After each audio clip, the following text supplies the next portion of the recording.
নমস্কার, life with Shipra চ্যানেলের আরেকটি ভিডিওতে আপনাদের সকলকে স্বাগত। আজকে আপনাদের সামনে নিয়ে এসেছি একটা বেগুনের রেসিপি। খুব পরিচিত একটা রেসিপি, দই বেগুন। তো চলুন দেখা যাক আমি কিভাবে দই বেগুনটা বানাচ্ছি।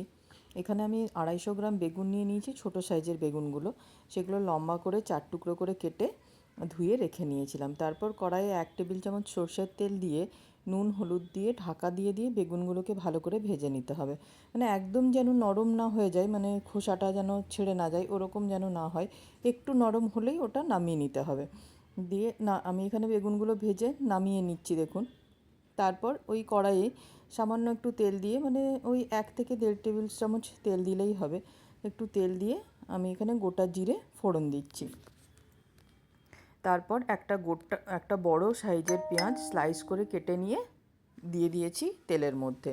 এবারে পেঁয়াজটাকে ভালো করে ভাজতে হবে যতক্ষণ পর্যন্ত না পেঁয়াজের কালারটা চেঞ্জ হয়।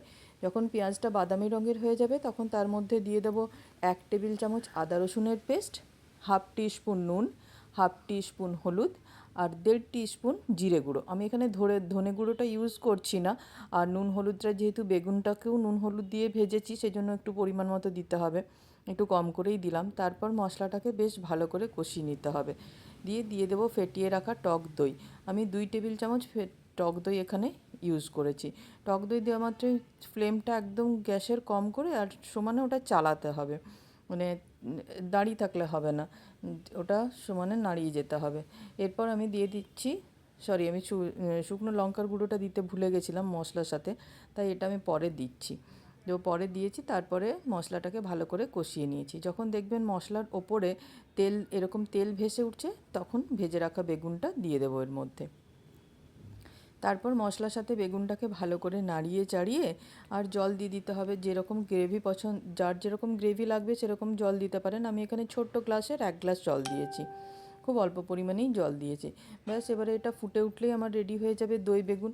এটা জানেন তো, খুব ইজি আর খুব সিম্পল একটা রান্না, খুব তাড়াতাড়িও হয়ে যায়, কোনো রকম ঝামেলা ছাড়াই।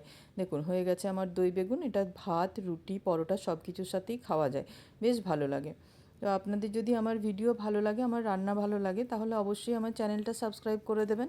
আর যদি আপনারা ফেসবুক থেকে দেখছেন, তাহলে ফেসবুকের পেজটা সাবস্ক্রাইব করতে ভুলবেন না। প্লিজ আমার পেজ, আমার ভিডিও সাবস্ক্রাইব করে, চ্যানেল সাবস্ক্রাইব করে দেবেন। দেখা হবে পরের আরেকটা ভিডিওতে। ততক্ষণের জন্য আপনাদের অনেক অনেক ধন্যবাদ।